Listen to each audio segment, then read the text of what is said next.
Well, good morning, everyone. Yeah, but we'll be really, thank you for coming this morning. We're going to have a great interactive session, and we're really delighted that you're here. And let me tell you how we're going to begin. I'm going to introduce our very distinguished panelists, but then afterwards, we're going to go to you because we have some polling questions that we want you to consider. I'm going to just mention right now so you can get your cell phones out and maybe get them ready to hook up and join. It's going to be wef.ch/ask, A-S-K. So while you're doing that, and I'm going to repeat that again, and you see it on the screen, let me introduce our very distinguished panelists this morning for our discussion on global trade at a tipping point. We have, and we'll be hearing first from, shortly, Cecilia Malmström. Welcome to you. Thank you. Cecilia is Commissioner for Trade of the European Commission. We will then hear from Mingpo, right here, who is the founder and the president of Cathay Capital Private Equity. And then welcome to Roberto Azevêdo, who is the Director General of the World Trade Organization. We'll be going to you. And then we have Christian Suing of Deutsche Bank, who's the CEO of Deutsche Bank and also heading the International Business Council. Welcome to you. And then we have David Abney, welcome to you, who is the chairman and the CEO of UPS. But let's go back to all of you in the audience. So let's get up on the screen again. So make sure you logged into wef.ch/ask. So you see on the screen, oh my gosh, okay. Is multilateralism still a viable way forward for global trade? 100% yes. Okay, you already answered the question. Everybody got that in. How many answers? Okay. Just one answer. Okay.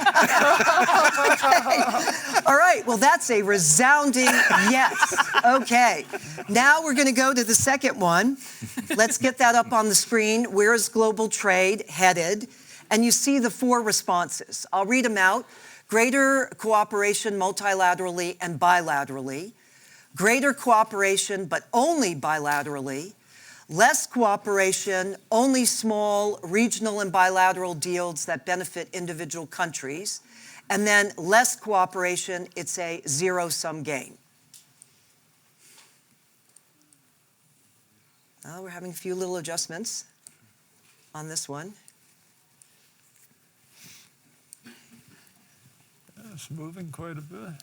Yeah, it's still adjusting. I'm going to give it another minute. Don't. Don't. Well, the answers are coming in, so. All right, so we have, at least as I'm seeing it at the moment, 44% is still, it's the largest for greater cooperation multilaterally and bilaterally.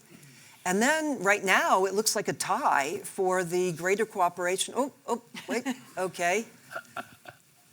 Oh, okay, less cooperation, only small regional and bilateral deals that benefit individual countries, 24%, 26%. And then greater cooperation, but only bilaterally, 21%. And less cooperation, it's a zero-sum game, 10%. Very interesting. All right, well, thank you, all of you. We're going to come back to you because this is an interactive session, so we're delighted that you gave us your answers. So, Cecilia, let's go to you first. So what's your definition? How would you characterize the global trade environment today?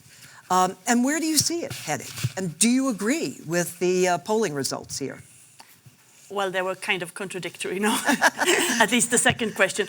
Well, I think we have two trends in the global trading system. On the one hand, we do have threats. We have increased protectionism. We have the threat of trade wars between at least two big countries. We have countries who are acting on their own, disregarding global rules and undermining the global trading system as it is defined have, and I'm sure Roberto will talk more about that, we have a profound crisis in the WTO, the multilateral trading system that has served us so well and still serves us well. It's a crisis, but I think it can be mended. So that is on the negative side.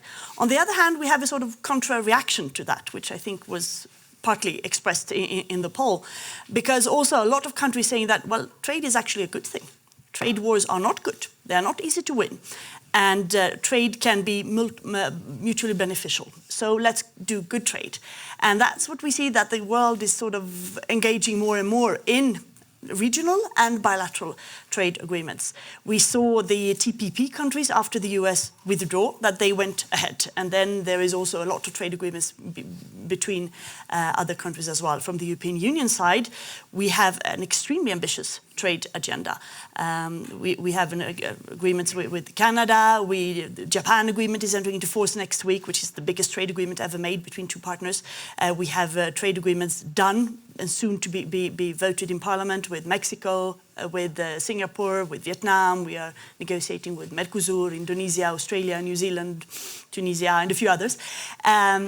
And that's really good, and we do that, in a mutual beneficial, sustainable, open, transparent way. And we've also tried to engage very much, and I guess we'll come to this later in the debate, with the citizens, to make sure that we also have the trust that is and was not there, making them more transparent, making them also inclusive when it comes to listen to the advice of different stakeholders, not only business of course, making sure that they include chapters on sustainable development and reference to international conventions and so on. And that's a positive trend. And with all these countries, we're also working to reform, strengthen and modernize the WTO. So in other words, you see that, as was the response in the first poll, that multilateralism is still very important in this arena, but as was indicated in the second poll, that there are other avenues, be it regional associations as well as bilateral deals.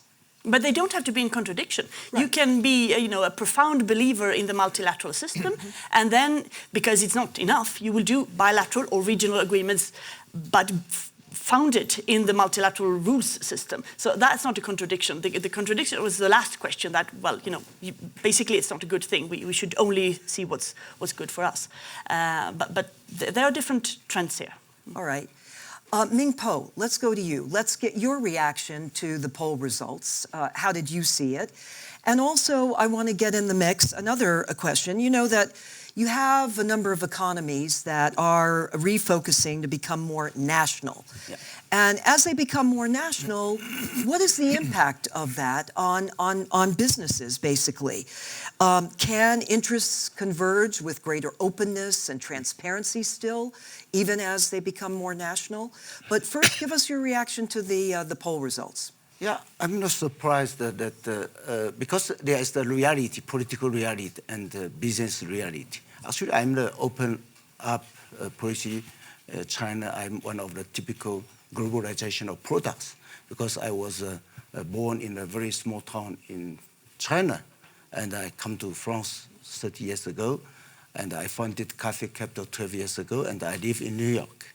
So what I see in the ground, the political reality and the business reality is different, because the company, the entrepreneurs, should be global. It's by nature, because your consumers are global and your competitors are international.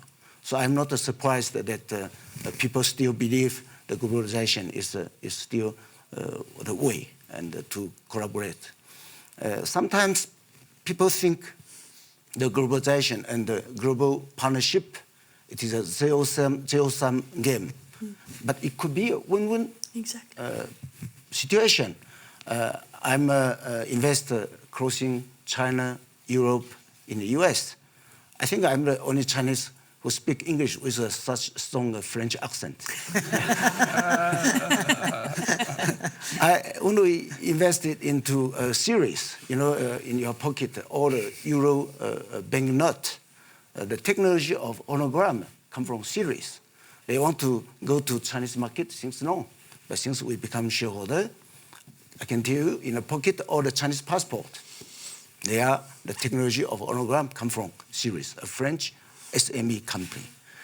We are shareholder of Ecosens. It is a leaf disease diagnostic machine.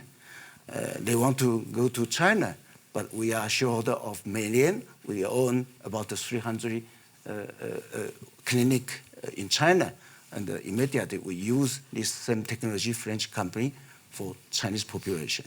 And some in the same way, Chinese company Cabio, they are in the infant powered additive. They just acquire a company to better serve the local market in Australia.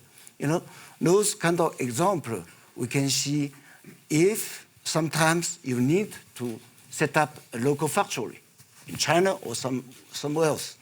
It's not necessarily destroy your domestic jobs. Sometimes it creates the R&D jobs. So in the young generation of entrepreneurs, in particular in the innovation space, by construction, they are already international, global. And in their mindset, their obsession, how to satisfy the unfulfilled demand, where it is consumers, where it's competitors. The collaboration is really not a zero-sum game. And it is so you would say that even though there is this, if one uses the term, a kind of greater emphasis on nationalism in some quarters, that nevertheless that there are these interests that converge, and there is this kind of inclusivity and openness. That's what I'm hearing you say. Exactly. All right. Roberto, the WTO is very much at the center of this game. And tell us, I mean, your views on, you know, where's the WTO headed? How are you addressing these challenges? You've had challenges certainly in the past at times with rules and countries abiding by rules, but, you know, going forward, what are the challenges that you're seeing? Well, but I believe, first of all, that the challenges are bigger than ever before. I mean, let alone the WTO, if you think about the multilateral trading system, which was created after the Second World War, 1947, until today, we never had challenges this big. I mean, the challenges to the system are really fundamental. In my view, and I would agree entirely with the first question response about is multilateralism viable? I think it is. I absolutely believe it is. We're working to make it even more viable. Now, I don't think that a stagnant multilateral system is viable. It has to evolve. It has to be transforming itself. It has to be changing, adapting, responding to the global reality, to a world that is changing faster than it ever did before. Now, that was not happening. That clearly was not happening. We managed to deliver some pretty important outcomes recently, the Trade Facilitation Agreement, the Information Technology Agreement. We eliminated agricultural export subsidies. Those are unprecedented agreements, but although they're good, they're big, they're important, they're not enough. It's unacceptable that an organization like the WTO in 2018 was not talking about electronic commerce, was not talking about the digital economy. It's unacceptable. It's the core of global evolution today. So that's why the reform conversation began, and I think the G20 leaders in Buenos Aires made this point. The system is important. It is important to create jobs. It is important to create economic growth, but it needs to be updated. It needs to be modernized, and I think that's the challenge that we have now. Is that your biggest challenge that you would define as that updating? Is that what I'm hearing you say? I think either the system is updated or it will either lose relevance or disappear. It will be supplanted by other mechanisms that will come up. And that, I think, is a challenge for the global community. This is not a challenge for the WTO. The WTO and the global trading system is out of the picture. We're in for the dark ages. I guarantee you that. And I think it's a challenge, not for us, not for the WTO. It's a challenge for the whole global economic community. Well, let me ask you one more. What's the best way forward to achieve that? I think it's to engage, it's to give solutions, it's to try to do something. And frankly, I have a lot of people here from the private sector. It is not enough to cross your fingers and hope that things will work out for the best. No, you have to participate in this conversation. You have to figure out what is happening in Geneva, and there is a lot happening in Geneva right now that affects you, and which are the outcomes that you want to see from this conversation. Talk to your governments, talk to other companies, talk companies from other countries, not only the ones that you agree automatically with, but talk to your competitors.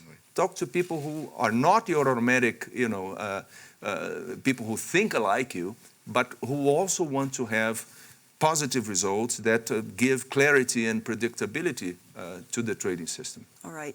Christian, let's come to you. What's the impact here on the business community? You sit where you sit. In terms of the flow of global trade, in terms of where it's headed, and what the challenges that have been before trade, how does that impact business? What are your concerns these days? It's impacting business significantly. But before I come to that, I would like to go back to the first question, because on the one hand, I'm really glad about a 100%, though 100% is always a bit awkward, right? So the key issue I see with the 100% is if you ask the same question in the normal population, you wouldn't get 100%. And that's to your point. We have to far better bring our messages while global trade is important to the people who don't understand why it is important. We don't have yet, I don't know how this question would turn out if you ask the population in the street. But I guarantee you it would be less than 80%, would be less than 70%. And I think our job is not only to update the system, but also to explain to people what the advantage of global trade is. Because we have, in my view, not a trade crisis, we can fix that, but we have a confidence crisis in the global trade, and people feel disadvantaged because of that. And hence, I think that is really key to learn from this question. In this room, everybody understands this, everybody's well educated, a lot of private sector people, but we need to get the backing of the people in the society. Now, on the business, to be honest, we notice that. If you are the leading bank in Germany, 80% of the revenues of the DAX 30 companies is generated outside Germany. They depend on global trade. And we see that there is in certain sectors, and not only in those sectors which are always mentioned, be it the automotive supplier sector, there are certain declines. That is one issue which is certainly already playing in, and we have seen it in the second half of 2018. And that is also one of the reasons why you have seen a little bit of the uncertainty in the capital markets in October, November, and December. People are waiting and seeing. The real problem about this whole question is that the perception of the problem, and that means the confidence is losing, and that means that a lot of business leaders are now re-evaluating their investments going forward. And it means they also delay investments. They are stopping investments. They wait for political solutions. And that is actually something which you don't yet see in the numbers, but which you will see. And hence, I think updating the system, coming to agreements, doing the mixture of multinational agreements, but also bilateral agreements, is so important to reinstall confidence. Because if the confidence is gone, then honestly, I would say we are heading to the title of the session, that global trade is at a tipping point. Last but not least, but let's also not leave Davos, because I think last year at this point in time, people were almost too bullish about 2018. Now, when I talk to people, in my view, they are almost too cautious about 2019. The fundamentals of the corporates, the fundamentals of the economy is still good. We have to use this momentum in order to now, exactly what you're saying, updating the system, we have to engage, and then I think, honestly, we have a fair chance to fare well. Are there opportunities for business then in this environment? That's what I'm hearing you say. Yes, they are. They are, and actually, it is exactly the opportunities which we heard before. We need to think about certain bilateral agreements. We should not obviously stop thinking about multinational agreements. But as long as we step into these discussions, as long as we can make and convince the people what the advantages of global trade, honestly, then I don't think that it will decline. Then we have a chance to do additional business. All right, great. And David, same question, the impact on business. And let me also give you the opportunity also to respond to the poll. Everyone here has done so. But what do you see as the opportunities for business and the impact on business as a result of where global trade is at this point in time? All right. Well, First, good morning, everyone. And I always like this format because I feel like I need to be rotating around in order to see everyone. But a lot of familiar faces in the room. So as soon as I saw the question, I assumed at least 90% were going to be in favor of multilateral trading, because just knowing the people in this room. And then I see one of the big proponents right to my left here, Ambassador Stu Eisenstadt, and I know how he feels about trade, but many of the other people in this room. And you know, the thing that I've noticed about the last few days here is you can get in these rooms and you can talk about these challenges, and it can start to build upon itself, and it gets bigger and it gets bigger and it gets bigger. And so it starts to get cloudy, and then you go outside and the sun's shining. And and that's the way I feel about the situation. Now, there's a lot of progress that's been made. Are there headwinds? Absolutely, there are headwinds. But this morning, before we came in here, we were talking among the speakers, and I recognized Commissioner Malmström as a trade superstar this year for these deals that she's been able to negotiate. And you think about prior years and look at the number of deals that either have been ratified, or the one that's being ratified next week with Japan, or the others. There's a lot of good news there. With NAFTA, there was some apprehension, there was some concern, right? If NAFTA had been terminated, it would have had a big, big effect. There's no doubt about that. But we did reach an agreement, and I believe that this agreement can get ratified throughout the 3 countries. That's another step. Would we have liked for it to have been less pain? Absolutely, you know. But we've got the agreement, or should have the agreement, once it gets ratified. So there again is another. So not in denial, but when I talk to, we connect millions of businesses throughout the world, right? And when I'm talking to these CEOs, including this week, there's a lot of them that see opportunities. You know, now they're worried about headwinds with the U.S.-China. They're worried about headwinds with Brexit. But there's so many opportunities, and the reason I think there's so many opportunities is e-commerce. E-commerce is growing tremendously. E-commerce is going to find a way to connect the world, whether we get these trade agreements right or not. I mean, it's an overwhelming force that's going to continue. Now, we can help that a lot with these different agreements. I couldn't have been in any more agreement with what you said, that we've got to have a global e-commerce agreement now, along the lines of the trade facilitation agreement, which, you know, I told you last year, I thought that you were the trade superstar last year, because get that trade facilitation agreement was so important. It's a good start. And now we need to get this next one. And to hear you say it right off the bat, I'm wanting to clap for you, because it's just so important to the world. But we've got to get past some of these headwinds, but I'm telling you, there's still lots of opportunities out there. But it's going to happen. The e-commerce. Right, actually, this is one of the good news with WTO, because the huge frustration that e-commerce is not on the agenda led to some countries coming together and saying, okay, let's see if we can move forward on a plurilateral, full agreement with WTO rules and transparency and openness, and come together. And that work has been led by Australia, Singapore, and Japan. And tomorrow there will be a decision by 66 countries to launch these negotiations. And these are, you know, rich and poor, a variety of countries. And we hope that others will join. And that will be a plurilateral. And the first negotiation round is already scheduled for March. So it is happening. And that is good news. It shows that it's still live in the multilateral system, even if this is a little sidestep. And there are other discussions ongoing as well. So it might happen. You're shaking your head. You want to jump in on this particular No, I'm not point? shaking. No. I'm shaking your head in agreement. Not agreement. No, I'm completely in agreement. I think this is exactly the right point.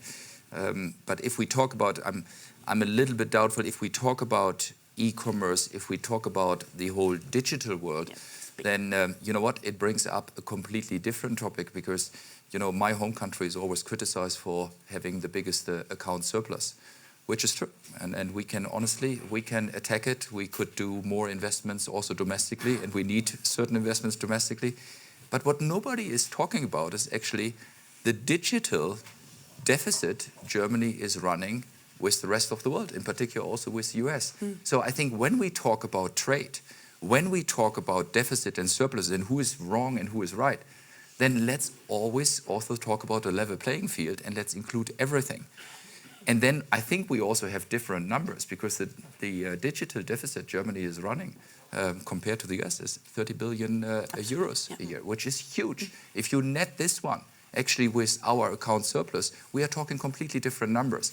And that's what I mean. I think we have to engage, we have to make numbers transparent, and then come with the politicians and the business leaders to agreement. And then honestly, I think the door is open for further trade. All right, well, thank you for that.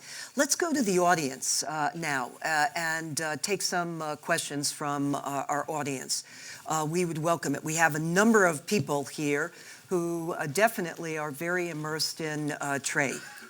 Do I have to call on people? Yes, sir. Yes. And do you mind, use the mic, and if you'll introduce yourself. Ken Goldman. Thank you. You know, no one's really talked about, you know, from my perspective, what really gets in the way of trade. And, you know, when I think about it, and I'm going to keep this totally non-political, but, you know, when I think about how do you make things equal across equality, across the board relative to tariffs and other non-tariff aspects, and has that not been, we can all talk about, which I've all heard everyone here say, it's so great to have trade and all this stuff, multilateral and so forth, but no one's really talked about what really gets in the way of free trade and so forth. And reality is, trade has not been equal across the various countries. All right. I'll make that premise. All right, let's take that question, and then we'll go to you, sir, if you want to pass the mic behind you. But who would like to take that question on? Roberto? From our perspective, there are a number of things that can get in the way of trade. I think one clear development in today's world is that if we went back to the fall of the wall, back to 1989, nobody was challenging trade. Nobody was challenging the positive effects of trade in the economy. Today, because of the structural changes that you see, it's in certain economies, in certain countries, you're beginning to see questions about the disruptive effects of trade and a more nationalistic approach. It's not across the board because people confuse things. Sometimes they say, well, there are many nationalist tendencies coming in different countries, etc. But their posture regarding trade is different. It's not uniform. If you look at the US, it's one thing. If you look at England, it's another thing. If you look at, I don't know, Mexico, Brazil, and other countries, there are different ways that they see trade. What I think we have now is a disconnect between the political cycle and the economic cycle. You have a political cycle of 2-3 years. For a politician, the disruptive effect of trade, the way that is easier for him to communicate to the elector, to the voter, is to say, I am stopping imports, or I am protecting this sector more than previous governments did. And that's an easy fix. You find a foreign problem and you blame it on that, when in fact, the real problem is domestic. Yes. The real problem is domestic. If somebody lost his job with trade, fine. 3 other people got new jobs because of trade, but they're not concentrating on the net 2 gains. They're concentrating on the one that lost their job. And that's very vocal. So the government has to be undertaking educational programs, skilling programs, training people, and frankly, some social security net to help those who are dislocated and then find a position for them somewhere down the road. Now, this is too complex a conversation for the voter, right? So it's much easier to say, well, trade is a problem, let's fix that, and that's it. So I think we have to have a stronger and more deeper conversation about the real causes of disruptions and the benefits of trade, which is something that you were saying just a moment ago. We have a duty to inform people about the real benefits and consequences of trading. Mingpo, you wanted to make a comment, Yeah. and then we have, by the way, we have 4 other questions from the audience. Go ahead. No, I echo what Christian said. We should really get a right education. Come back to the fundamental common sense. What it means trade. Okay, the trust. Even within a country, the trade sometimes is not equal. Look, in China, everyone know Alibaba, JD.com. But 3 years ago, they are Pinduoduo, just born from Norway. And today, they are one of the key, second biggest e-commerce platform in China, founded by very young entrepreneurs. They are taking care of the countryside people. I come from my village. I have 8 brothers and sisters. I'm number 7. My brother and sister never used e-commerce before Pinduoduo because we use WeChat environment and we put people to purchase together, you know. So even within country, but globally, I think the trust comes from sincerity. It's a question of surviving because I'm immigration everywhere I go, in France, in the US. So my obsession is what you want and what I can contribute, how I can help. If I treat you well, in no reason you treat me badly. So I think we should come back to maybe some fundamental common sense. I don't know how organization works, but I think the people, if you use the simple term and come back to the human being, heart to heart, I think we can build a relationship as I have built in France because I have a French family, China Development Bank, but French sovereign fund, European investment fund, all together in the same fund. Support Chinese company, French company, US company. Paula, Thank you. if I can just right. quickly, I know Trust. you want to move Okay. to the next question, but I do feel like I need to defend trade a little bit. And now, has it been equal and has everybody benefited equally? The answer is no. And we've got that's one of the discussions of these additional trade agreements and a lot of discussion of how we need to educate and reskill people for 21st century jobs. A lot of the jobs that have gone away are 20th century jobs. But the thing we cannot forget, and I thought that you were getting there too, is there are millions of people that are alive today because of these trade agreements and the progress that we have made since World War II. There are hundreds of millions that are living middle-class lives that would not be living those lives without the progress that we have made. So it is not a perfect system. There is no doubt about it. It is so much better than it would have been if we have not done these things. But now let's look at making it even better, right? And I believe that we can. So it's a little quick commercial. Appreciate you letting me take the time to do that. Absolutely. Sir, you have the next question, and I'm going to suggest that after we hear your question, we also hear the next one, Ambassador Eisenstadt, and then we have 2 over here. Sir. Hi, I'm Jay from India. I think there's different perspectives, and if I look at the perspective of a citizen of a country, you know, is he more concerned about his ability to earn, or is he more concerned about his spending power in terms of less expensive goods and services that may come as a result of trade, is one aspect.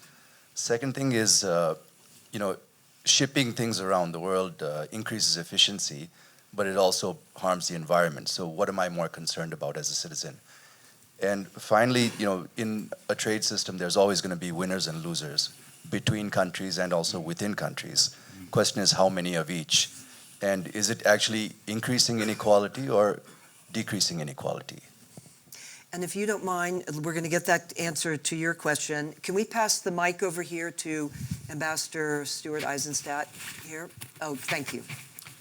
I want to just start with 2 negatives and then positives, playing on what each person has said.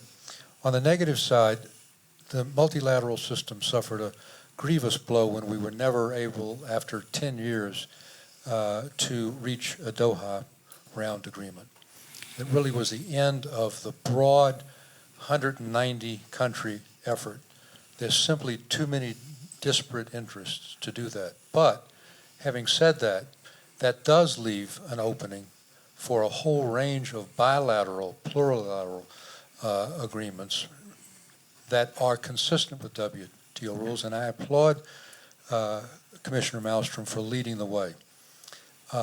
The second negative is when the president says that trade deals are bad, the deficits are negative, imposes unilateral tariffs on our allies as well as our competitors. It sets a very bad environment and reinforces the notion that trade is a zero-sum game and that somehow it's a negative for workers. And that's where I think Mr. Hewing is so right that we've got to explain the benefits. But third, and here on the positive, and this is where I would come to Dave Abney, I think that there is a pulling back now from the negativity by the administration. We now have an improved U.S.-South Korea deal. We now have, as Dave Abney said, a NAFTA 2.0 agreement. It won't be easy to get through Congress, but I think we will.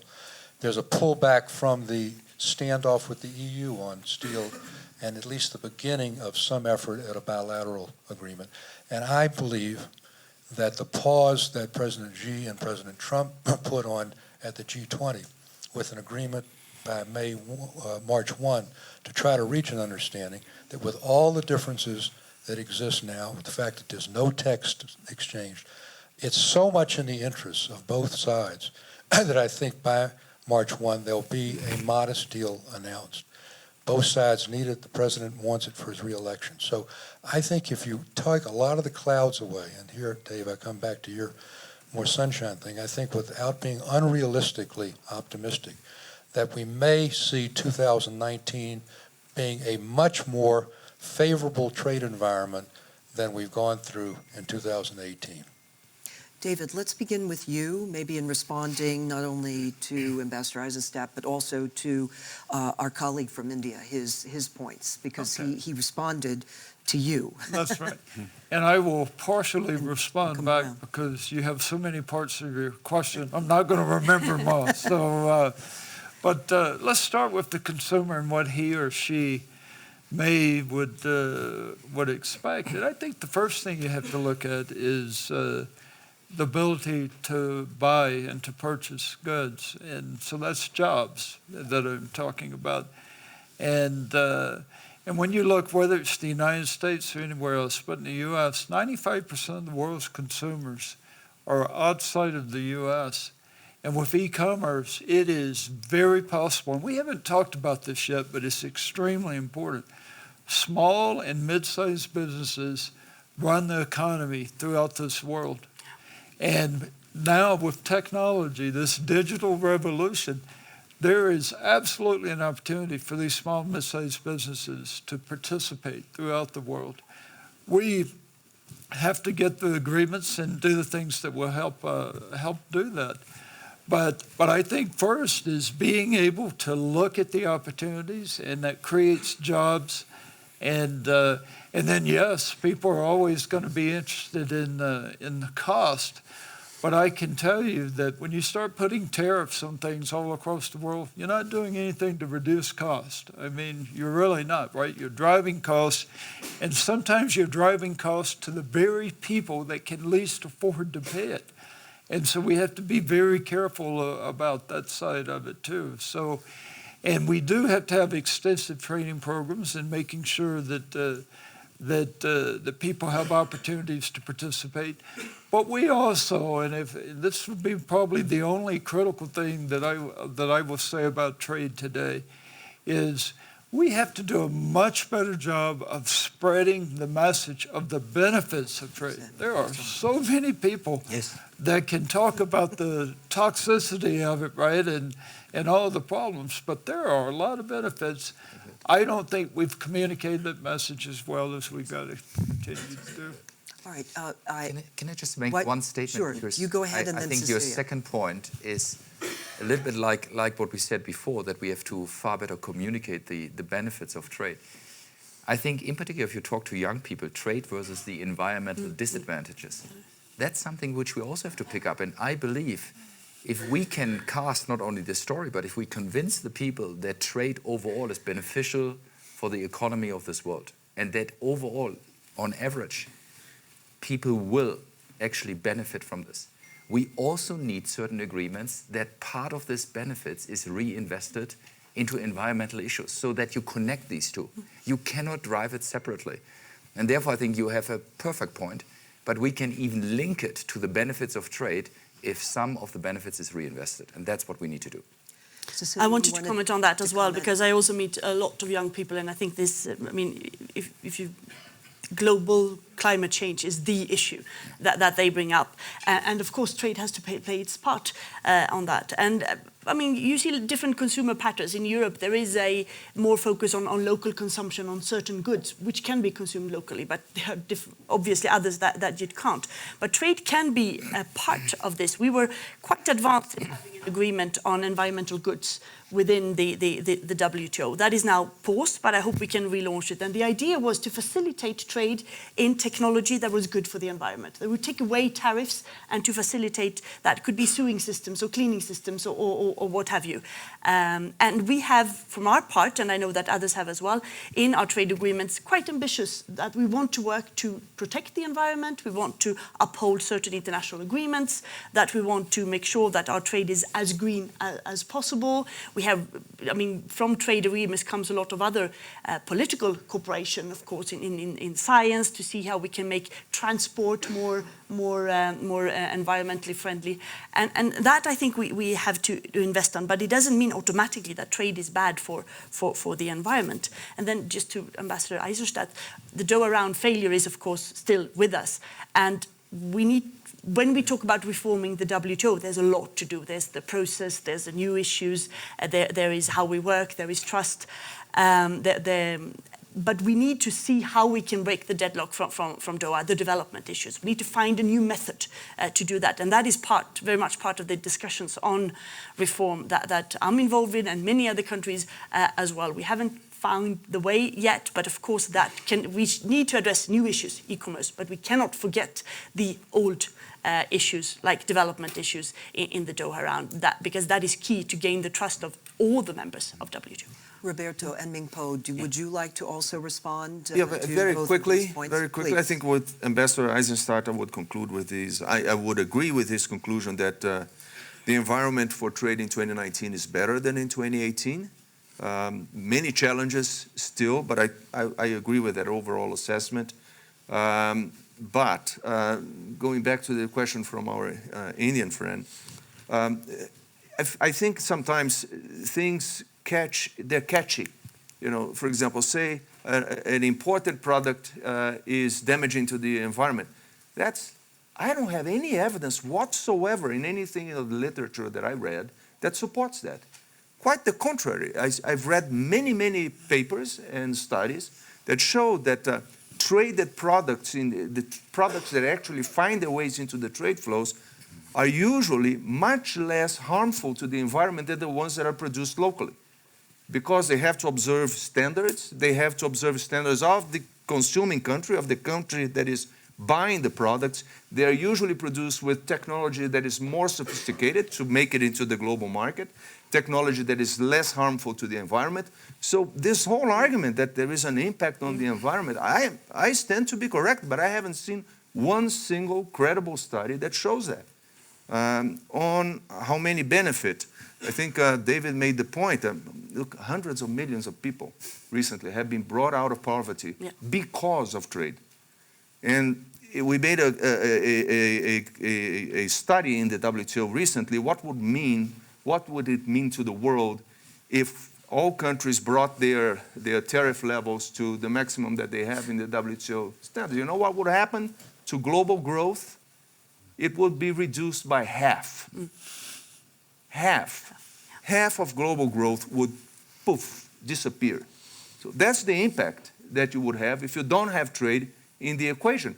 Is it the silver bullet that is solve all the evils? No, of course it doesn't. It has to be mixed with a bunch of domestic policies that complement that to be supportive of the effects of trade. But clearly, many more people benefit from trade than are harmed by trade. And finally, inequality. I saw a paper recently about inequality. The trade increases inequality, and I asked the economist, I want to read that paper.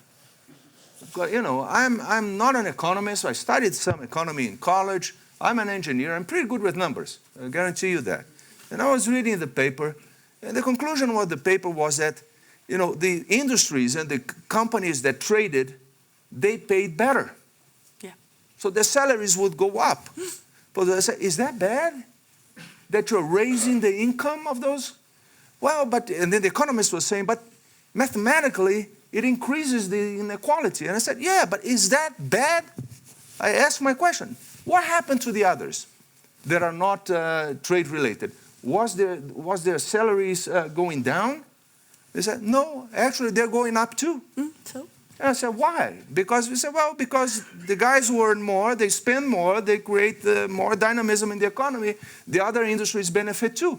Not as much, but they all do. So I said, so let me ask you the question. So the question is, everybody's better off. Yeah, everybody's better off. But mathematically, there's more inequality. Yeah, so trade is bad. I mean, really, I think that's the kind of thing that we'll have really to look into these things in a more critical way. Any perception are right and a certain reason.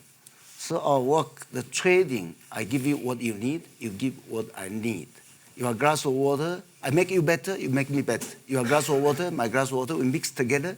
I serve you exactly the same quantity of water, but it's no longer the same. In yours, they are mine, in mine, they are yours. Common interest. We have to explain to the population, trade is good, but how to do it, we have to probably make the emotion. Because the political reality and business reality, there's a gap, and we have to bridging it. Through my personal example, I got together Chinese sovereign fund, French sovereign fund, European institutional families, over sectors, almost 1/3 of CAC 40, French CAC 40 are my LPs. When they come to my investor meetings in China with the ambiance, people gather together. They just forget you're Chinese, you're French. Let me show you one anecdote. When I started my business in France, I sell granite. You know, before business, private equity, I funded the granite business selling tombstone. I travel in every small town in France. Marbrier in France, they never seen any Chinese. But I prohibit my salesmen pronounce container, pronounce shipping, all those vocabulary. But just to show we do what we say. We are sincere. We bring something new. I can tell you we transform the industry, and no one still consider me in France as Chinese. Thank you. We're going to get 3 questions, and we have to close with these 3. You have a question, sir, and she has a question. Please, thank you. Introduce yourself. Thank you. Nelson Cunningham with McClarty Associates in Washington. I wanted to ask a question about the elephant missing from the room. And I mean that both as a tired metaphor and also maybe as a partisan descriptor. With the cancellation of the U.S. government's delegation here, Ambassador Lighthizer will not be joining you for the trade ministerial that typically occurs on the margins of Davos. I wanted to ask both Director General Azevêdo and Commissioner Malmström what the impact is of the absence of the elephant on your meetings this weekend. We'll come to that, and that's directed to both of you, sir. And if you'll introduce yourself. Hi, it's Sean Don, and I write about trade for Bloomberg News. I just wanted to go back to the digital world a little bit and e-commerce and so on. These talks, as you said, Roberto, are coming maybe a few years later than they should have. I just wonder how worried you are about the world of digital protectionism. We talk about protectionism in terms of tariffs in the world today. We don't talk about so much digital services taxes or the Great Firewall of China as a big protectionist barrier. And secondly, how worried are you about the digital world kind of cleaving into different spheres of influence? Certainly China has, the digital world has operated behind a closed wall for many years, and that has led to the rise of Alibaba and so on. Okay. And then over here. I'm Heather Long from the Washington Post. I wanted to ask the Commissioner Malmström how confident you are that the EU can avoid auto tariffs. That I've heard a lot of sentiment this morning that 2019 is going to be better than 2018 for trade, but that auto tariff report is due in a month, and we'll see what happens. In fact, when she arrived, she's been asked that question several times, and I've been standing near her. Anyhow, why don't we begin with you? Yes, that question and Brexit is the most frequent questions I get. But we didn't talk about Brexit. That is good. Auto tariffs and lighters. Well, we don't know. We are following this very closely. We have made our position perfectly clear from the European Union side. The European car business has made their opinion perfectly clear, and I understand the American car business as well. They don't want these tariffs because they are wrong in substance, and they will be bad for our economy and for the US economy, and they're wrong in form. They will be, if they are imposed on us, they will be so under Section 232, which is national security. So that is implying that the European Union is a national security threat to the European Union. We can never accept that. We are friends and allies, and we are not a national security threat. So we hope that this will not happen. In the agreement signed by President Juncker and President Trump from July this summer, we try to find common ground where we're advancing. We have made some very important progress there, and there's a process that is positive, I think. And it said also that we would not impose tariffs on each other on this. If that is violated by the US, we will have to respond. I don't want to do that, but we will have to do that. But we are confident that we will not be touched upon this. Ambassador Lighthizer absence is unfortunate. I mean, it's all related to this shutdown business and so on. Of course, there will be someone representing the US there, I think the Geneva ambassador from the WTO. The discussion tomorrow among the trade ministers will focus on the reform of WTO, and one of the key issues there is the appellate body crisis. The appellate body, which is there as a second level to enforce the rules, which is key to all of us. It's important for the US, it's important for us, and a number of other members. And that the US is blocking the appointment of the arbitrators there. This is one of the key issues where the whole membership wants to solve it. We have made some proposals, and the US is still blocking. So the absence of a political level is, of course, unfortunate. But there will be someone there from the US. So we need to break that deadlock. Roberto, I think also the question posed by Sean was directed to you. Yeah, there were a couple. There was a question about the elephant. Yes, yes, the elephant as well. Right. And just the other day, somebody asked me, what about the elephant? And I said, look, in trade, we have a herd of elephants. Exactly. So you have to be more specific about which elephant you're talking about. But anyway, I think it's a pity they're not here, but particularly because Davos offers also a possibility of many informal contacts and conversations at the margins of the meetings, and those often are more productive and important than the meetings themselves. But like Cecilia said, there will be somebody here making the case for the US, so I don't suppose that we're going to hear something earth-shattering in the meeting, unfortunately maybe. But it's natural that they're not here because they don't like trade, and they're not here because they don't like the meeting. No. They're not here because they cannot be here. For whatever reasons. I mean, we're supposed to come. It's unfortunate, but it's not going to be catastrophic, I would say. On the question about digital protectionism, I think as the digital economy grows, you'll see that happening. I mean, when you don't have, when it's below the radar, governments don't take the time, or they don't bother to regulate too much, or to see that, for example, as a source of revenue, right?